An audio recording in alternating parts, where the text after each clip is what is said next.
বাংলাদেশ জাতীয়তাবাদী দল চলমান সদস্য সংগ্রহ অভিযানে আজকে খুলনা বিভাগীয় পুরাতনদের নবায়ন এবং নতুন সদস্য সংগ্রহ আজকের এই অনুষ্ঠানে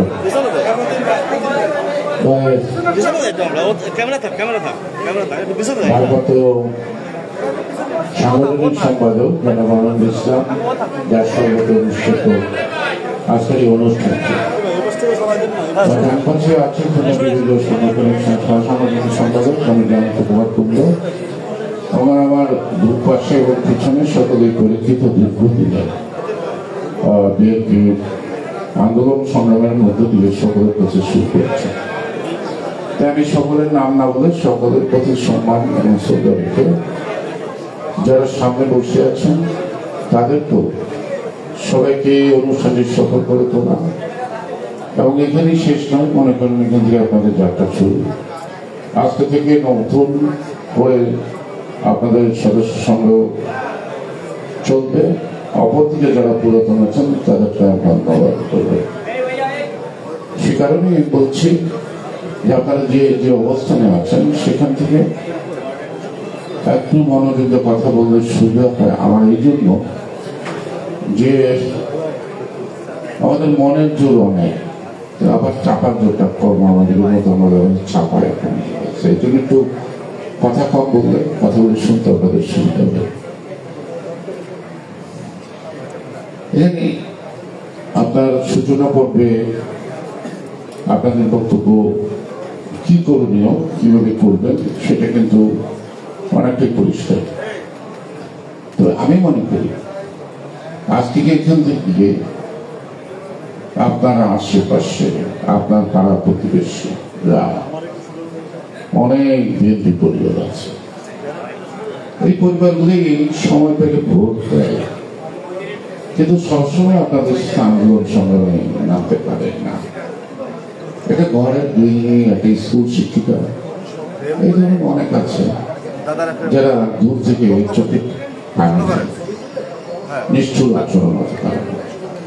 গণতন্ত্রবিহীন রাষ্ট্রের তার গণতান্ত্রিক অধিকার প্রয়োগ করতে পারে না, এই জন্য সে সবসময় বিষণ্ণ থাকে। যদি আপনারা প্রারম্ভ হয়ে যান তাহলে দেখবেন এই লোকগুলো এগিয়ে আসবে। আপনি যদি বললেন যে আপনি বিএনপি করবেন, হয়তো কেউ বলবে আমি তো বিএনপি করি, তাহলে আপনার সদস্য। এখন এই সঠিক জিনিস চিন্তা হলে আপনার পাড়ায় যেতে হবে এবং ওই পাড়ার আপনার যে সঠিক কর্মী নেতা আছেন তাদের যেতে হবে, তাহলে আপনি সঠিক ব্যাপারটা বুঝতে পারবেন। এখন বাগেরহাটের লোক যদি আপনি খুলনা শহরে দেন, খুলনা শহরের লোক যদি বাগেরহাটে দেন, সেখানে যে আপনাদের আশঙ্কা বোধ আছে সেই আশঙ্কাটা থেকেই যাবে।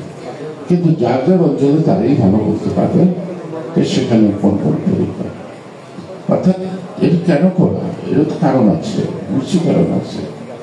চারিদিকে ষড়যন্ত্র, 17 বছরের ষড়যন্ত্র ছিল একরকম, হাসিনা দেশ থেকে পালানোর পর ষড়যন্ত্রটা অন্যমুখী। সেই ষড়যন্ত্রটা আশঙ্কা করি, অনুভব করি, কিন্তু এখন আবিষ্কার করতে পারি না। কারণ প্রকাশ্য শত্রুর সাথে লড়াটা যত সহজ, অজ্ঞাত শত্রুর সাথে লড়াটা কিন্তু তত সহজ না। ফ্যানের বাতাসের অনুভূতি পাচ্ছি, অনুভব করছি, বাতাসটা কিন্তু হাতের মুখে বলতে পারছি। তাই এমন রাজনৈতিক অঙ্গনে পথ চলাতে আমাদের পদে পদে বাধা যাত্রা পথে। আজকে সবার সভাপতি বলছে হচ্ছে যারা যা দায়িত্ব ঠিকই, আবার এখান থেকে আসছে এই খারাপ বন্ধের কারণে যত তাড়াতাড়ি আসার কথা তার চেয়ে বেশি সময় লাগছে। আমাদের গণতন্ত্রের পথটা ভাবছিলাম যে 15ই আগস্ট বোধ শেষ হয়েছে, গণতন্ত্র বোধ আমাদের হাতের নাগালে আসছে, কিন্তু অনেক খারাপ খন্ড এই গণতন্ত্রের পথটা মনে হয় অনেক দূর। এবং এর দূরত্ব কমাতে হলে আমাদের যদি মনে করি আন্দোলন শেষ হয়ে গেছে, তার ভুল হবে। এই সদস্য সংগ্রহের মধ্য দিয়ে সারা জনগণকে প্রত্যক্ষভাবে সম্পৃক্ত করা এবং আগামী দিন যে কোনো জ্ঞাত অজ্ঞাত ষড়যন্ত্রকে মোকাবেলা করার মধ্য দিয়ে যতক্ষণ পর্যন্ত আমরা গণতন্ত্র প্রতিষ্ঠিত না করতে পারবো, নির্ভেজাল একটা অবাধ সুস্থ নিরপেক্ষ নির্বাচন, এবং যিনি আমার বিরুদ্ধে ভোট দিবেন তিনি যেন কেন্দ্রে গিয়ে আমার বিরুদ্ধে ভোটটা দিতে পারেন, যিনি আমার পক্ষে দিবেন তিনি যেন কেন্দ্রে গিয়ে আমার ভোটটা দিতে পারেন।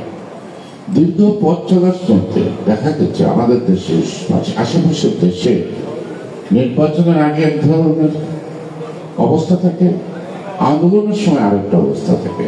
আন্দোলনে কখন যখন সেই সরকার জনগণের প্রতি রূঢ় আচরণ করে, সংবিধানকে তোয়াক্কা করে না, বিচার বিভাগ হাতের মুঠোয় নেয়, রাষ্ট্রীয় প্রতিষ্ঠানগুলিকে সরকারের মতো চালায়, তখন ভিন্ন ভিন্ন দলের লোকও একটি সত্ত্বে একসঙ্গে হয়।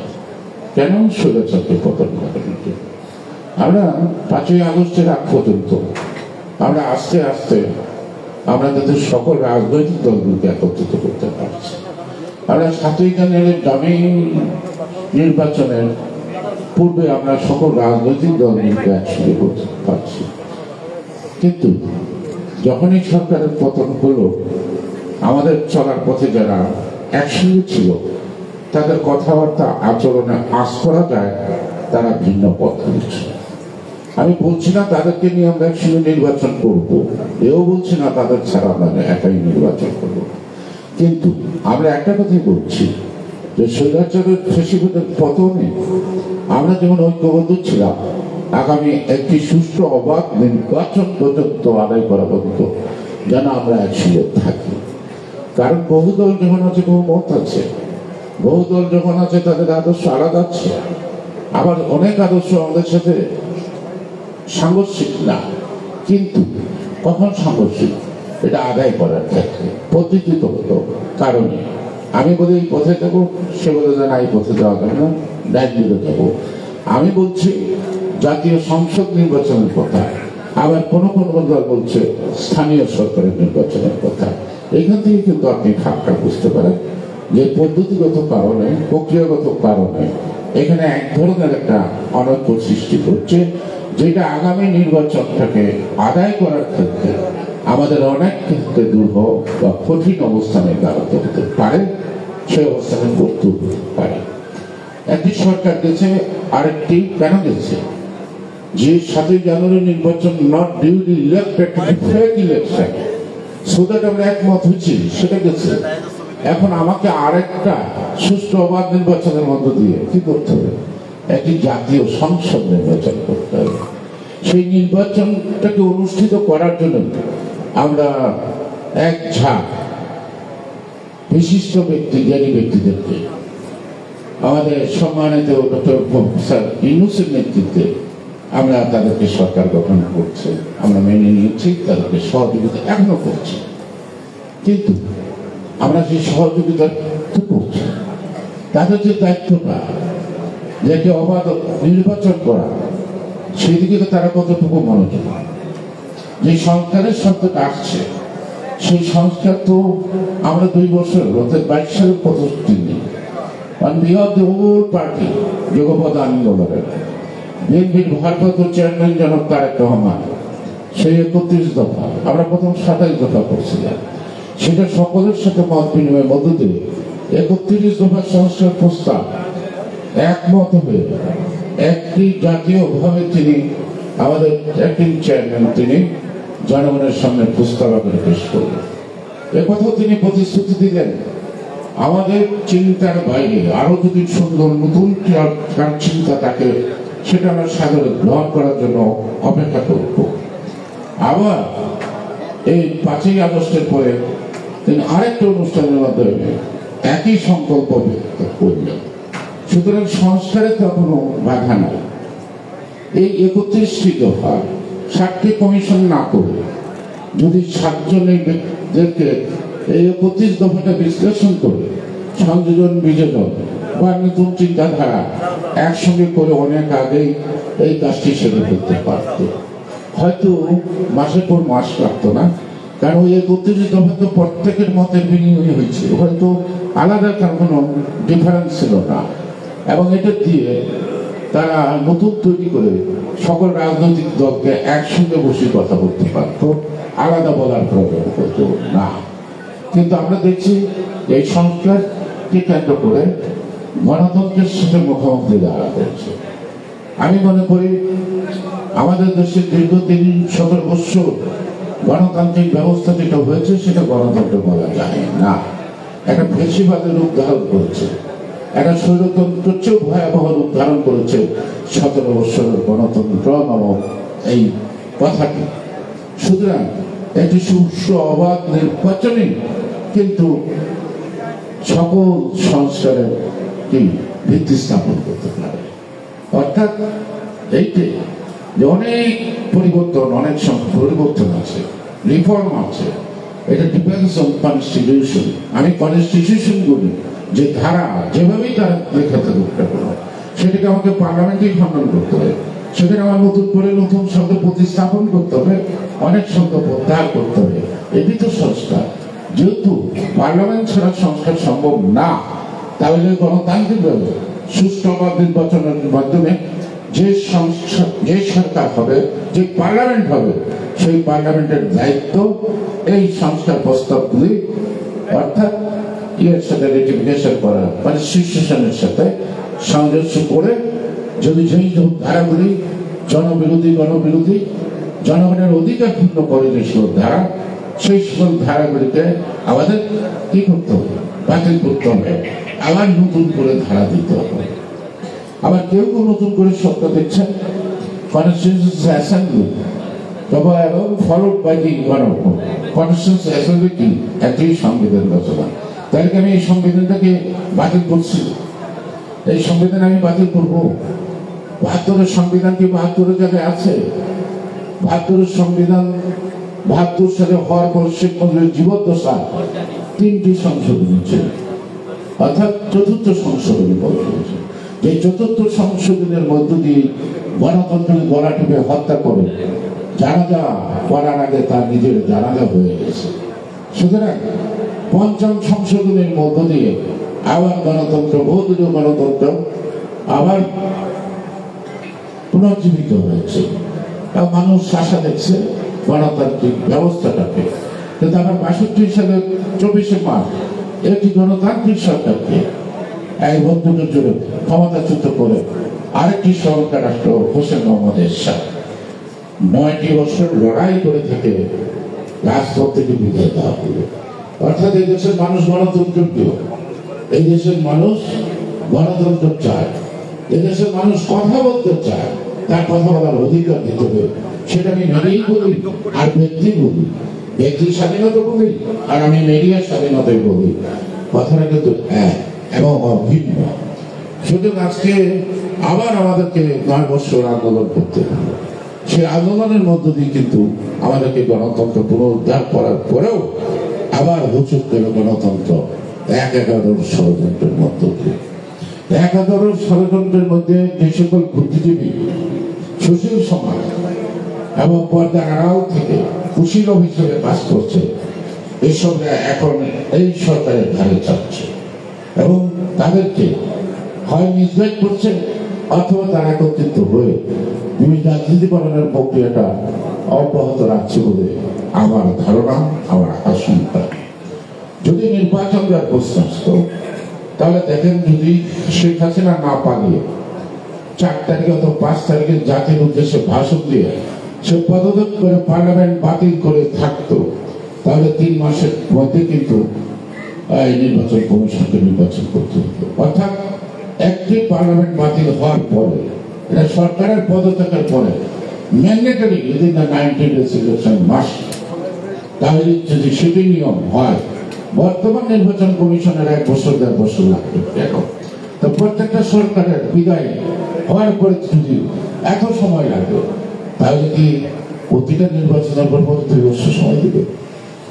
আপনারা 15ই ফেব্রুয়ারি নির্বাচন নিয়ে বিতর্ক করতে পারেন, কিন্তু 15ই ফেব্রুয়ারি নির্বাচনের পরে বেগম খালেদা জিয়া গণতন্ত্রের প্রতি শ্রদ্ধাবোধ ছিলেন, মানুষের ইচ্ছাকে পূরণ করার জন্য মাত্র তিনি 80 দিন ছিলেন। 80 দিনের মধ্যে তিনি কিন্তু সংশোধন সংবিধানে যা করার করে কেন পড়ে ফেলে নিল।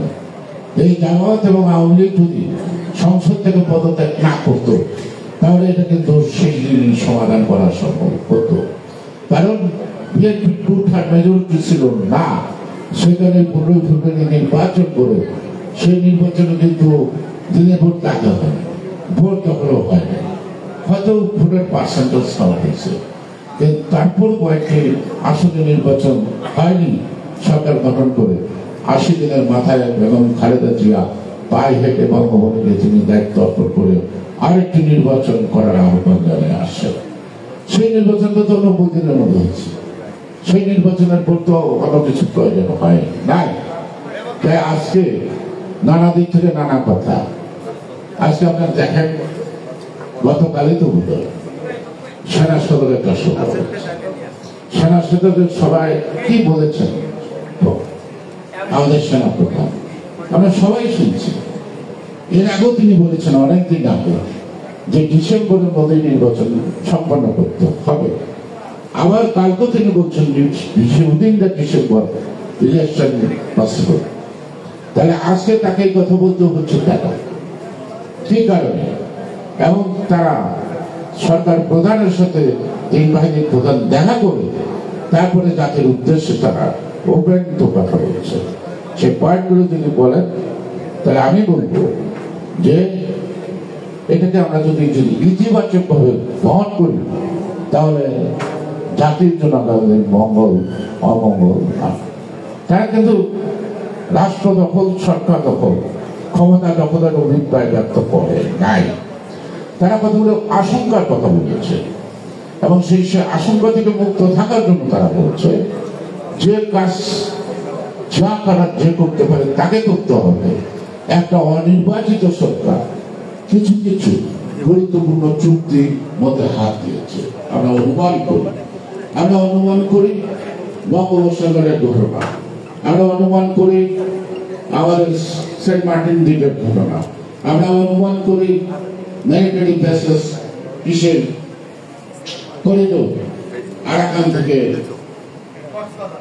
এই যে কক্সবাজার, অর্থাৎ আমরা ভারতের করিডোরকে কি করছি, অপোজ করছি। অর্থাৎ করিডোর আর একটা কি বলে, হ্যাঁ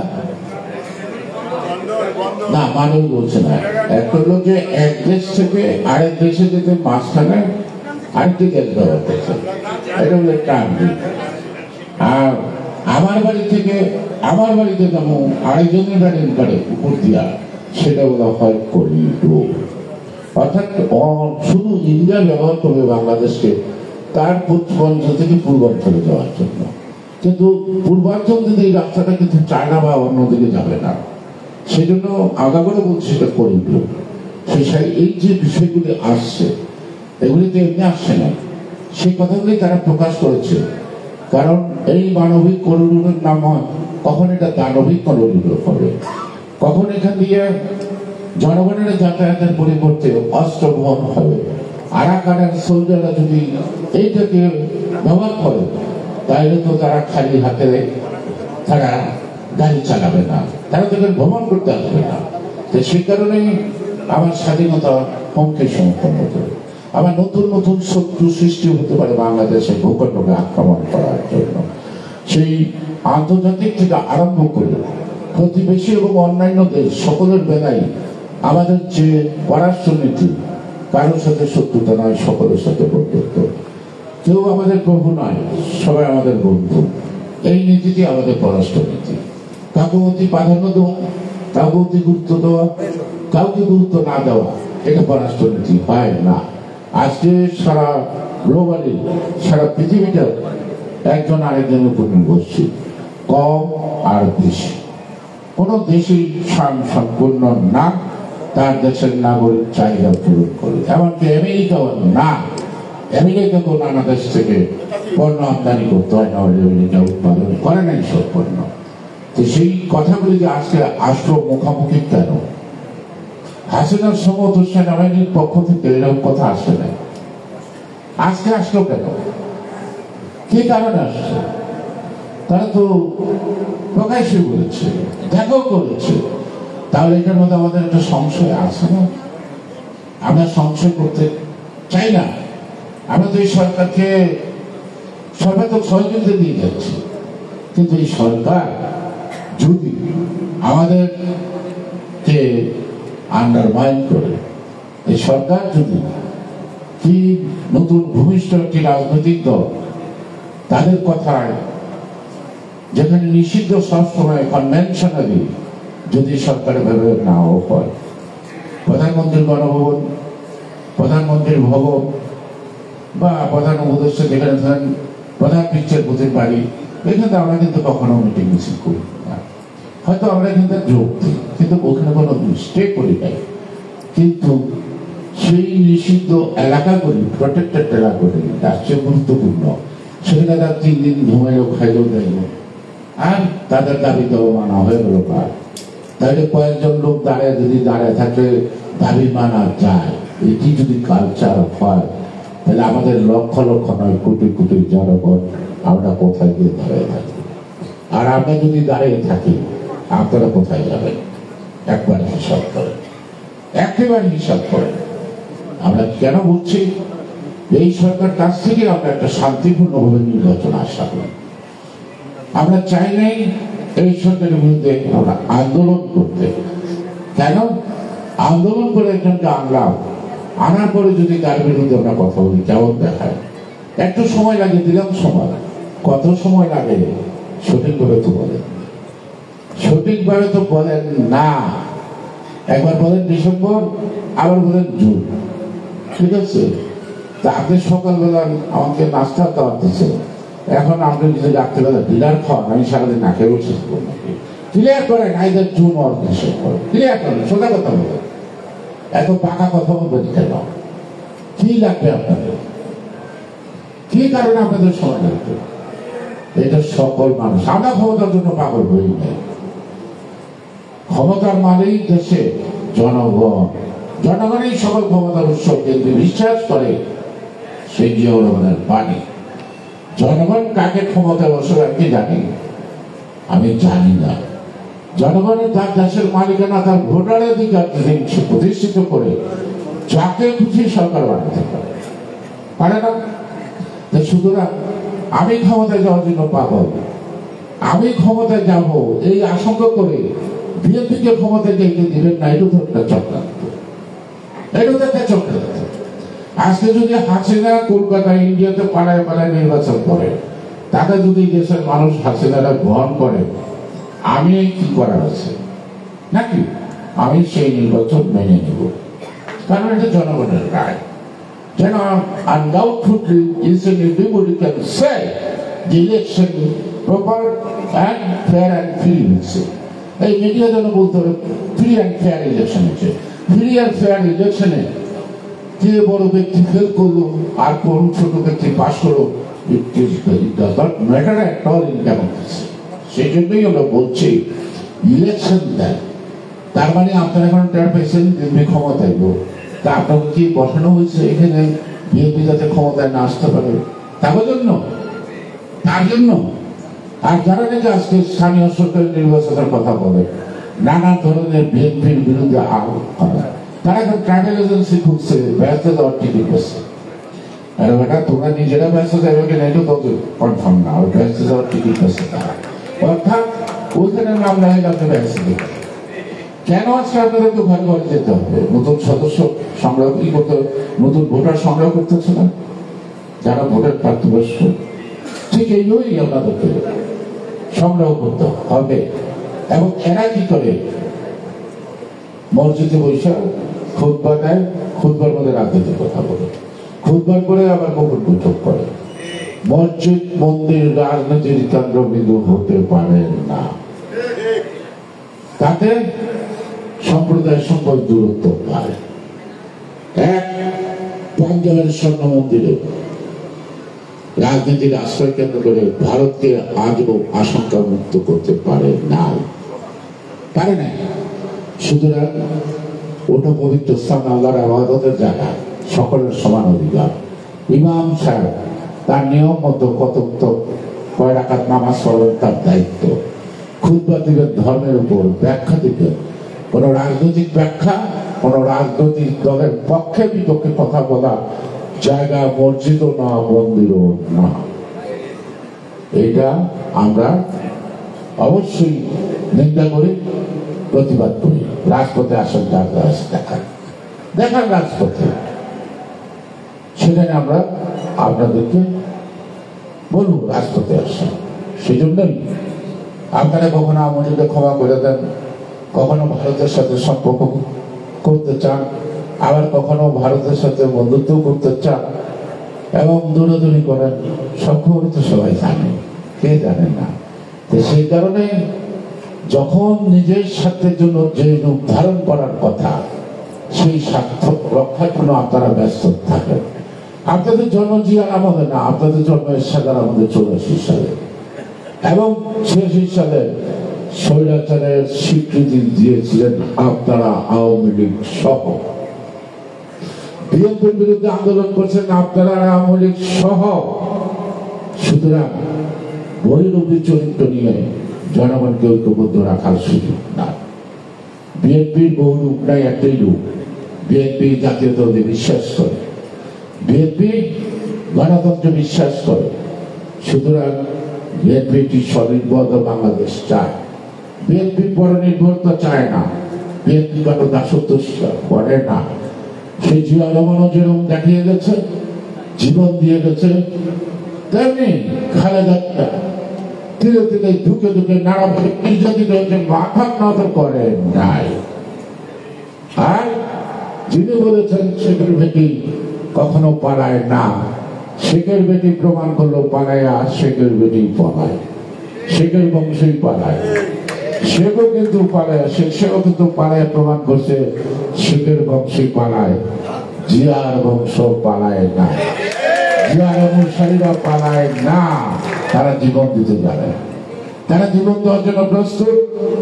তাই আজকে বেগম খালেদা জিয়া সকল মানুষকে উচ্চ আদালতে রেহাই পেলেন, অথচ তখন তিনি জামিন পেলেন না।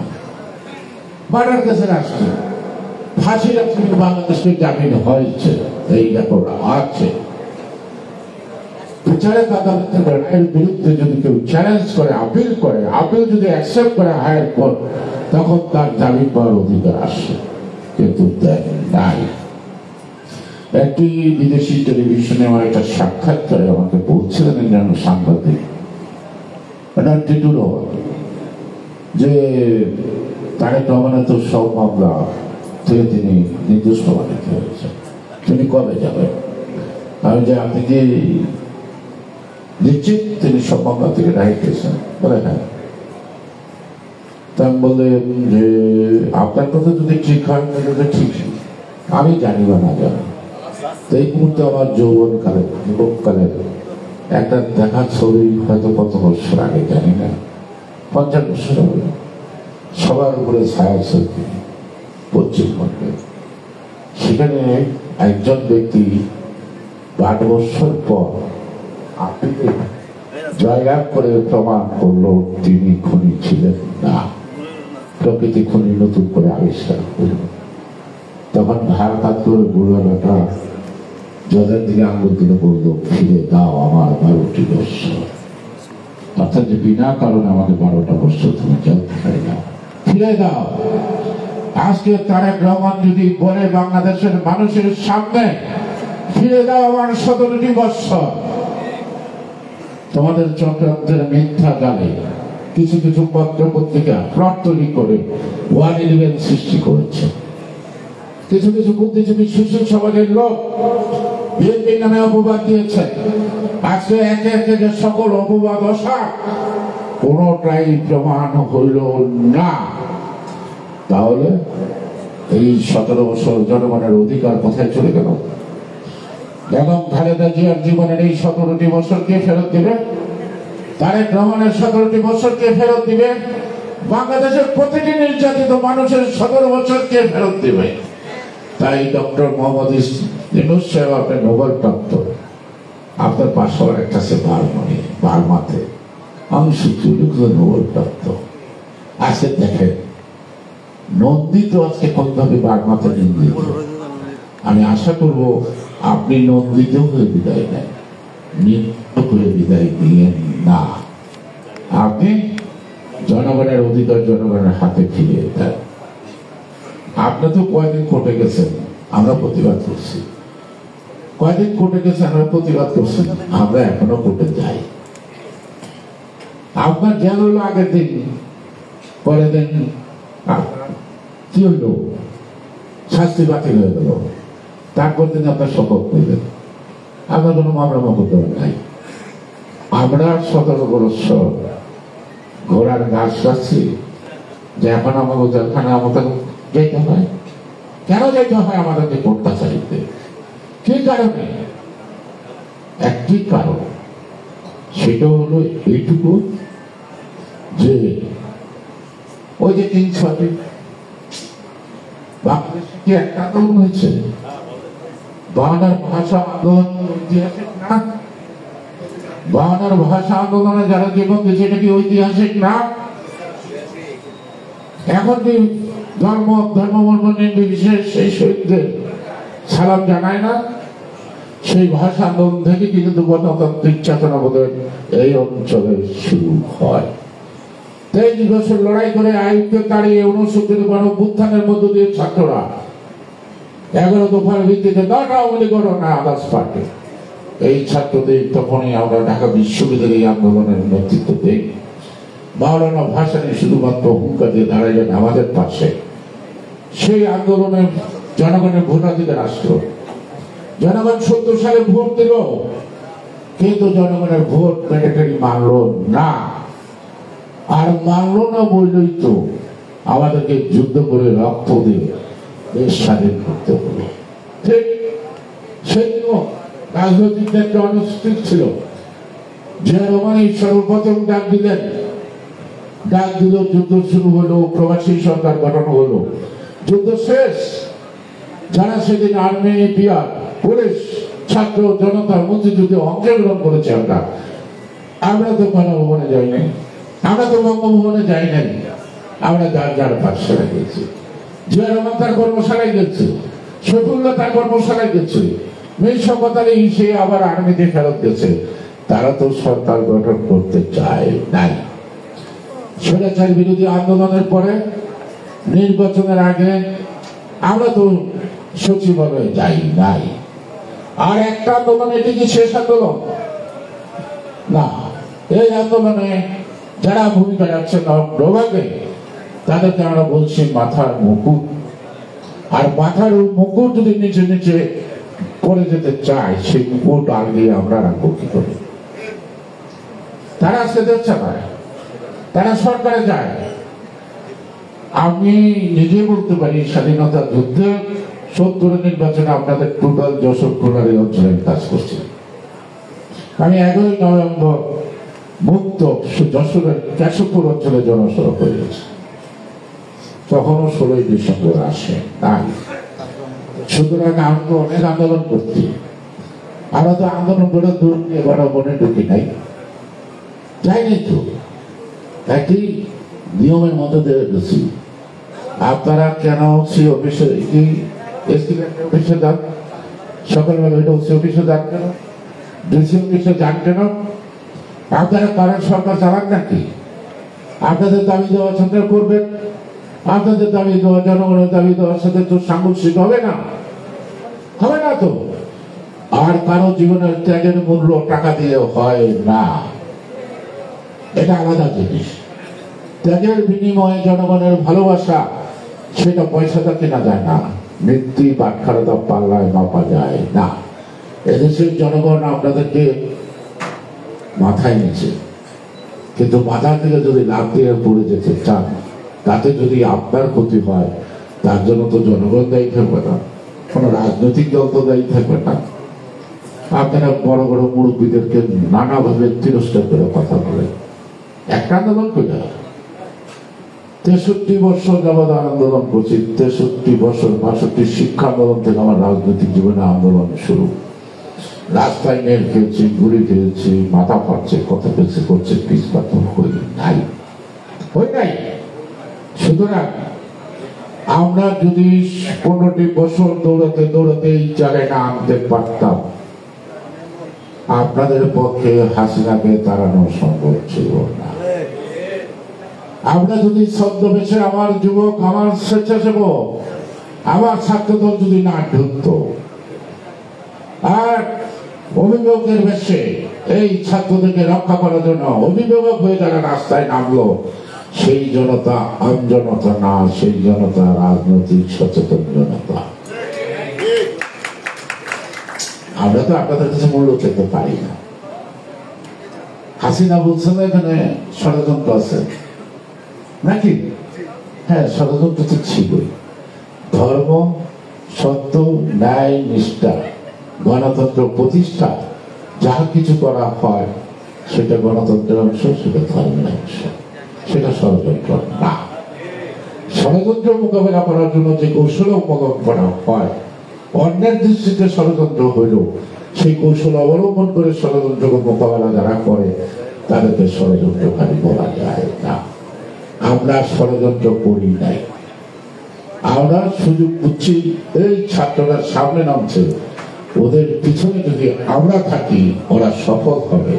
আমরা তো সফলতার ভাগিদার হইতে যাইব, আমরা তো চাই নাই ভাগ চাই না। আমরা কি ওই 52 সালে যারা জীবন দিয়েছে তার ভাগ নিতে পারি? তার ভাগ নেই, তার আবেগের ভাগ নেই, তাদের প্রতি শ্রদ্ধা জানি। এটাই তো সেই চেতনাকে আমি লালন করি, করে বলি আমি রাজপথে সাহস করে দাঁড়াতে পারি। আমরা 5ই আগস্টে এই যে সকল ছাত্ররা আমাদেরকে নতুন করে উজ্জীবিত হতে, নতুন করে বাঁচতে শিখাইল জনগণকে, সেই জনগণ বাঁচতে চায়, গণতন্ত্র চায়, তারা প্রয়োজনে আবার লড়াই করতে চায়। আশা করি এই বিষয়গুলি এই আবেগ দিয়ে বোঝা যাবে না। আমি বলবো এই ছোট ভাইদের, তোমরা বিবেক দিয়ে অনুধাবন করতে চেষ্টা করো, বাস্তবতাকে নিয়ে ভাবো। ভাবলেই এই দেশের মানুষের কাছে আজীবন সেই শহীদ বরকত সালাম যেমনি এখনো আমাদের কাছে অমর, তোমরা হয়তো সেই অমরত্ব লাভ করতে পারো। আর যদি নিজের কারণে নিজে ভুল করো, তার দায়িত্ব কোন রাজনৈতিক দলের নেতা কর্মী থাকতে পারে না। আর ডক্টর ইউনূস সাহেবকে বলবো, আপনি যাহা করেন, কথা বলেন না, অতি ইন্টেলিজেন্স করবো না, অতি কানিং করবো জানি না। চালাক লোকের একটা সমস্যা কি জানেন? চালাক লোক সবসময় মনে করে আমার চালাকি বোঝে না। তো সবাই যখন চালাকি বোঝে, ও সেটা বোঝে না। আমি প্রধান উপদেষ্টাকে বলবো, আপনার চালাকি সবাই বোঝে, আপনি বুঝতেছেন। নির্বাচন দিবেনই তো আমি একটা ছোট্ট গল্প বলে শেষ করে দিচ্ছি। পাশের গ্রামে একজনের লোক গেল, সে স্বচ্ছ যে কর্তা আমার 100 টাকা দাঁড় দেন, আমি আপনার সময় মতো ফেরত দিয়ে দেব। কবে ফেরত দিই? এই মাসখানেকের মধ্যে ফেরত দেব। 100 টাকা নিয়ে আসছে, 5 মাস 7 মাস পারে গেছে, ওর খবর পায় না। আর ওই ভদ্রলোকেরও তোমার কাজ ছিল না। একদিন বলে বলতে যাচ্ছে, বসেছি যাইতে বাড়ির দিকে হাঁটতে। ও যখন হাঁটতেছে, হাঁটতে হাঁটতে এই ভদ্রলোক যে দেনাদার 100 টাকা, সেটা পয়সায় তার বাড়িতে আসতেছে। সে একটা খুন্তি দেয়া, সাগর দেয়া, খুব ব্যস্ত, মাটি ফিরতেছে বাড়ির মধ্যে। তো সামনে সামনে এসে সালাদের কথা কি মনে করেছে, না কি করছিস, কয় না একটু গাছ টাছ লাগাবো, ভালো করে গাছ টাকা। তা কি গাছ লাগাবি? কয় লাগাই দেখি। তো তুই যে আমার 1 মাসের কথা বলে টাকাটা নিলি, 7 মাস পার হইল, টাকাটা তো দিবি না। আরে কথা কি যে কথা, টাকা দেবো না, কথা হইল। আরে টাকা দিব বলে তো গাছ লাগাইতেছি। তো কি গাছ? কয়েকটা তুমি গাছ লাগাচ্ছিস, এটা বড় বলতে তো বাগানে বেসুলতে হবে, ওনার টাকা নিয়ে দিলাম। তো আনাচে কানাচে আমার মনে হয় ডক্টর ইউনূস সাহেব কিছু তেঁতুল গাছ লাগাইছে। রোববার হইব, এরপর বেরোবো, তারপরে আমাদের কোনো কাছে। কিন্তু ওই 100 টাকা যে ধার দিছে, তার 100 টাকা তোলা তারা না থাকতে পারে। জনগণ কিন্তু এতদিন আপনার তেঁতুল গাছের তেঁতুল ধরার জন্য অপেক্ষা করবে না। সবাইকে ধন্যবাদ। বাংলাদেশ জিন্দাবাদ। লড়াই যাত্রা পথে বিরতি নয়, লড়াই চলমান। আজকের কর্মসূচি একটু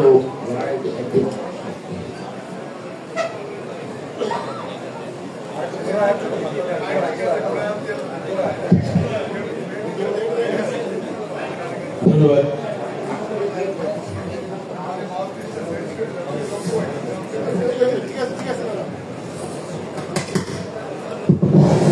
এটা লড়াইয়ের অংশ। সরি, আমি একটা কথা বলতে, সাংবাদিকরা তো আমার প্রশ্ন করতে পারেন, আমি প্রশ্ন উত্তর দেব না। জুলাই সনদ কি সনদ? 5ই আগস্ট এর সাথে মিলছে। আপনি 52 ভাষা আন্দোলন বাদ দিবেন, 71 বাদ দিবেন, 69 বাদ দিবেন, হ্যাঁ 90 বাদ দিবেন, শুধু 5ই আগস্ট? তার মানে 71 স্বাধীনতা যুদ্ধে যারা বিরোধিতা করছে তারা 5ই আগস্টের সামনে রেখে 16ই ডিসেম্বরকে বাদ দিয়ে তারা বাংলাদেশ স্বাধীন বলছে প্রমাণ করতে চায়। জামাত ইসলামের শফিক সাহেব বলছে 71 তো পাকিস্তান ভারত যুদ্ধ হয়েছে, স্বাধীনতা যুদ্ধ হয়নি। কত বড় দৃষ্টতা! খেয়াল করেন, কত বড় দৃষ্টতা! তো সুতরাং আমরা মনে করি আমাদের 16ই ডিসেম্বরের স্বাধীনতাটা রুগ্ন ছিল, সবল করার দায়িত্ব আমাদের ছিল। হয়তো আমরা পারি নাই, চেষ্টা করে যাচ্ছি, ঠিক না? কিন্তু জন্মটাকে তো আমি অস্বীকার করছি নাকি? যদি আমার শিশু পঙ্গু জন্ম নেয়, তাকে সুস্থ করার দায়িত্ব যতক্ষণ আমরা না নেয়। সুতরাং আমার 71-এর 16ই ডিসেম্বর আর 71-এর সেই স্বাধীনতার ঘোষণাটাই আমার মূল চেতনা।